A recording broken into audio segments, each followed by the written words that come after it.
الكريم أما بعد فأعوذ بالله من الشيطان الرجيم بسم الله الرحمن الرحيم لا إكراه في الدين قد تبين الرشد من الغي فمن يكفر بالطاغوت ويؤمن بالله فقد استمسك بالعروة الوثقى۔ اللہ تبارک و تعالی اپنے کلام عظیم میں ارشاد فرما رہا ہے کہ دین میں کوئی زور زبردستی نہیں ہے۔ ہدایت اور گمراہی دونوں ایک دوسرے سے ممتاز ہو کر کھل کر سامنے آ گئی ہیں۔ کیا چیز ہدایت ہے اور کیا گمراہی ہے یہ سب جانتے ہیں۔ لہٰذا جس نے طاغوتی طاقتوں کا انکار کیا اور ان کے ساتھ کفر رکھا اور اللہ پر ایمان لایا تو اس نے بہت مضبوط کنڈا اپنے ہاتھوں میں پکڑ لیا۔ اللہ تبارک و تعالی نے جس طرح کسی مذہب اور دین میں داخلے کے لیے کوئی زور زبردستی نہیں رکھی، جس کا دل جس مذہب میں رہنا پسند کرے اسے یہ چھوٹ دی گئی اور اچھائی اور برائی اسے سمجھا دی گئی۔ سمجھ میں آ جائے کہ یہ ٹھیک ہے تو اپنا لو، نہ سمجھ میں آئے مت اپناؤ۔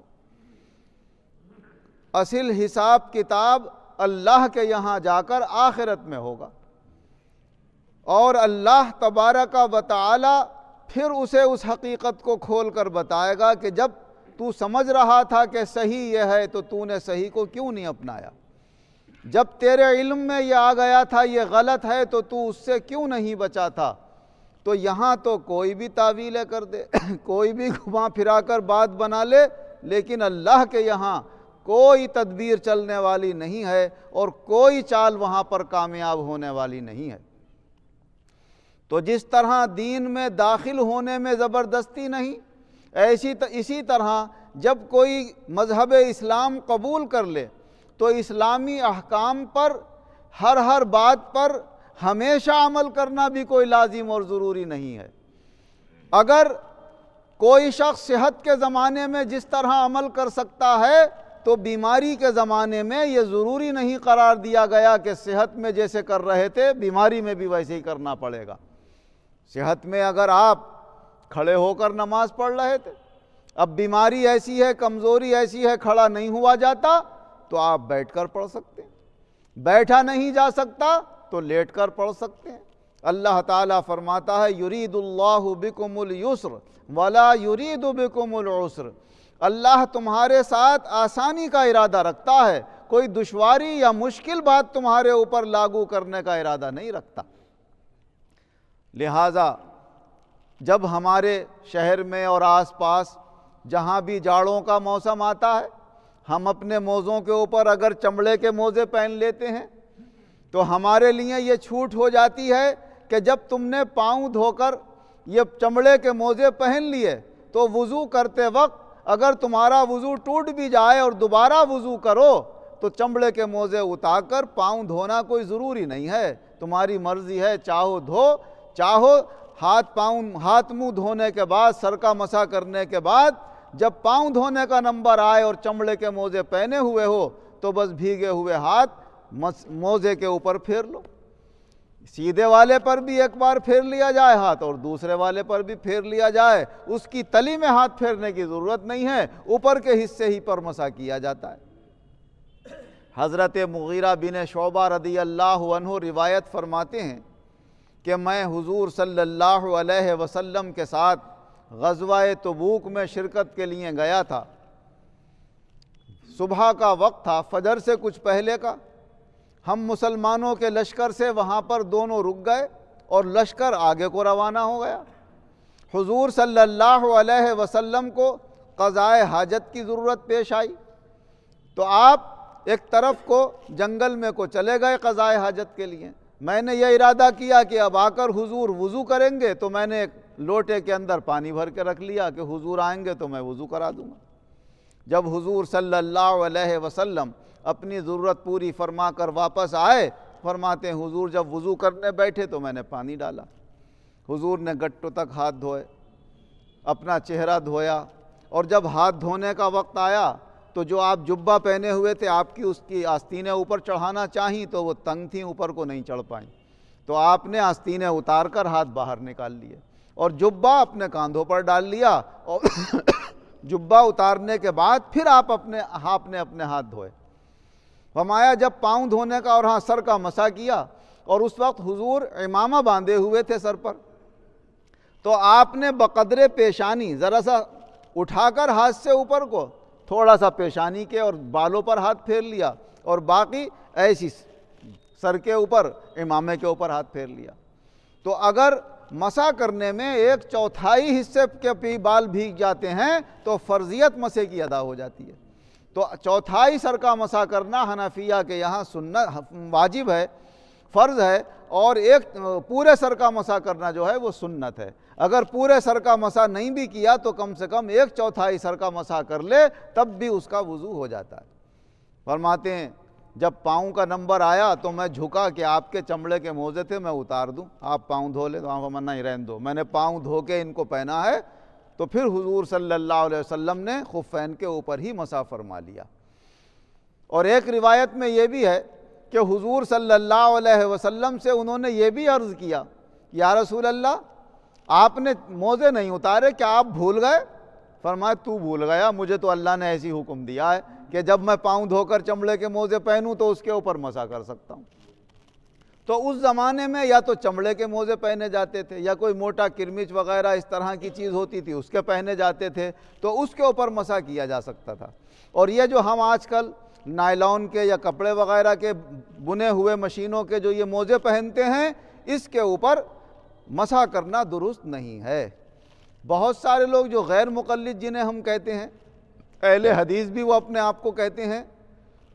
عام طور سے تو وہ یہ کہتے ہیں کہ بھائی نہ حضور نے کیا نہ صحابہ نے کیا، بدعت ہے، یہ کام نہ حضور نے کیا نہ صحابہ نے کیا، بدعت ہے۔ مگر جب انہیں ہمارے ائمہ کرام امام اعظم صاحب سے بغض نکالنا ہوتا ہے، امام شافعی صاحب سے اور مقلدین سے جو ہمارے ائمہ کرام کی تقلید کرتے ہیں، تو وہاں بدعت بھی صحیح ہو جاتی ہے ان کے لیے، اور اس کے اوپر وہ مسح کرنے کو جائز قرار دے دیتے ہیں جو ہم عام طور سے موزے پہنتے ہیں۔ اب ان سے کوئی پوچھے کہ بھائی یہ کس کی سنت ہے ان موزوں پر مسح کرنا، کیا حضور نے کیا اس طرح کے موزوں پر یا صحابہ نے کیا ہے؟ اور تم کہتے ہو جو حضور اور صحابہ کے زمانے میں نہیں اس کام کو کرنا کیا ہے؟ بدعت۔ تو یہ سنت کیسے ہو گیا پھر؟ کیونکہ نہ حضور کے زمانے میں تھے یہ موزے، نہ صحابہ کے، تو نہ حضور کر سکتے تھے ان پر مسح، نہ صحابہ کر سکتے تھے۔ معلوم ہوا کہ مت ماری گئی ہے۔ جب آدمی بغض میں آ جاتا ہے نا، حسد میں آ جاتا ہے، تو اس کی عقل کام نہیں کرتی کہ کس بات کو میں بدعت کہہ رہا ہوں، کس بات کو سنت کہہ رہا ہوں، تو وہ اس طرح کی حرکتیں کرنے لگتا ہے۔ بہرحال ان کا بغض انہیں مبارک ہو۔ حق وہ ہے جو ہمارے علماء کرام قرآن و حدیث کے جاننے والے، فقہ اسلامی کے ماہر جو حضرات ہیں، وہ ہر موضع کے اوپر مسح کو جائز قرار نہیں دیتے۔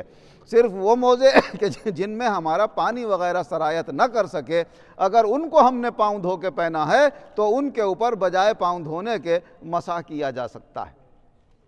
حضرت علی کرم اللہ وجہہ روایت فرماتے ہیں کہ اگر عقل سے ہمارا دین ہوتا اور اللہ اور اس کے رسول کے حکم کے مطابق نہ ہوتا تو پھر ہماری عقل تقاضا یہ کر رہی ہے کہ ہم جب موزے پہ مسح کرتے چمڑے کے تو پاؤں کے نیچے ہاتھ پھیرتے، کیونکہ چلنے میں نیچے کا حصہ دھول وغیرہ میں سنے گا، اس کو صاف کرتے۔ مگر میں نے فرمایا حضور صلی اللہ علیہ وسلم کو اوپر ہاتھ پھیرتے ہوئے دیکھا ہے، نیچے ہاتھ پھیرتے ہوئے نہیں دیکھا، لہٰذا ہم تو اوپر مسح کو سنت قرار دیتے ہیں۔ تو معلوم ہوا کہ ہمارا دین قرآن و حدیث کی روشنی میں ہے، حضور صلی اللہ علیہ وسلم اور آپ کے صحابہ کے عمل کے مطابق ہے، اور اللہ اور اس کے رسول کے حکم کو اور صحابہ رضی اللہ عنہم کے عمل کو جتنا فقہائے کرام نے، ہمارے ائمہ کرام نے سمجھا ہے، یہ آج کل کے لوگ اتنی گہرائی سے نہیں سمجھ سکتے، کیونکہ ان کا زمانہ اچھے زمانے کے بہت قریب ہے اور تابعین کے قریب ہے، اور حضور صلی اللہ علیہ وسلم نے اس زمانے کو خیر کا زمانہ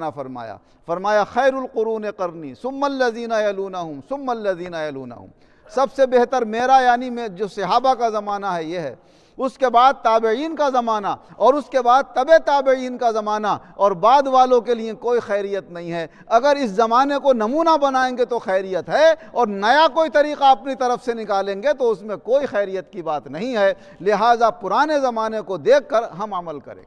اور ہمارے دین میں سہولت اور آسانی حضور صلی اللہ علیہ وسلم کے بہت سارے مواقع اور اعمال سے بھی ظاہر ہوتی ہے۔ حضرت انس رضی اللہ عنہ روایت فرماتے ہیں کہ حضور صلی اللہ علیہ وسلم آپ اپنے صحابہ کے ساتھ مسجد میں تشریف فرماتے، ایک نئے مسلمان عادی باسی جو جنگل کے رہنے والے سیدھے سادے لوگ ہوتے ہیں، وہ مسجد میں آئے اور وہیں پیشاب کرنے کھڑے ہو گئے۔ بھائی جنگل کا رہنے والا کیا ہے، وہیں گھر ہے اس کا، تو اس کے لیے گھر اور جنگل ایک صحیح ہوتا ہے، جیسے اپنے گھر کے کسی بھی دیوار کے پاس کھڑے ہو کر پیشاب کر لیتا ہے، وہ عادت وہ سمجھا مسجد میں بھی ایسی ہوتا ہوگا، انہوں نے وہیں پر دیوار کے پاس کھڑے ہو کر پیشاب شروع کر دی۔ صحابہ بھاگے اسے پکڑنے کے لیے، تو حضور صلی اللہ علیہ وسلم نے فرمایا بھائی پکڑو مت، پیشاب نہیں روکنا چاہیے کسی کا، پیشاب کرنے دو اسے۔ اور جب اس نے پیشاب کر لیا تو حضور صلی اللہ علیہ وسلم نے فرمایا ایک ڈول میں پانی لاؤ بھر کے، وہ پانی بھر کے لائے، فرمایا اس جگہ بہا دو جہاں اس نے پیشاب کیا ہے، اور پھر فرمایا انما بعثتم میسرین ولم تبعثوا معسرین، تمہیں اس لیے دنیا میں بھیجا گیا ہے تاکہ تم لوگوں کے ساتھ آسانی کرو، اس لیے نہیں بھیجا گیا ہے تاکہ تم ان کے ساتھ سختی کرو۔ تو ہمارے دین میں آسانی ہے، سہولت ہے، لیکن انہی لوگوں کے لیے جو دین پہ چلنا پسند کرتے ہیں، اور جو پسند نہیں کرتے تو انہیں تو ایک وقت کی نماز میں بھی آنا دشوار معلوم ہوتا ہے۔ اللہ تبارک و تعالی ہم تمام مسلمانوں کے لیے اپنے دین پہ چلنا آسان فرما دے، اور برے راستوں سے اللہ ہمیں بچنے کی توفیق عطا فرمائے۔ آمین وآخر دعوانا ان الحمد للہ رب العالمین۔ الحمد للہ رب العالمین والعاقبۃ للمتقین والصلاة والسلام علی خیر خلقہ محمد وآلہ واصحابہ اجمعین۔ اے اللہ ہمارے گناہوں کو معاف فرما، آئندہ گناہوں سے بچنے کی توفیق عطا فرما، سب بیماروں کو شفا عطا فرما، قرض داروں کو قرضوں سے نجات عطا فرما، بے روزگاروں کو اچھے روزگار عطا فرما، جو برسر روزگار ہیں ان کے روزگاروں میں خیر و برکت اور ترقیاں عطا فرما، دنیا اور آخرت دونوں جہان میں ایمان و عزت کے ساتھ ہم سب مسلمانوں کو شاندار کامیابی بآسانی عطا فرما، آمین بجاہ النبی۔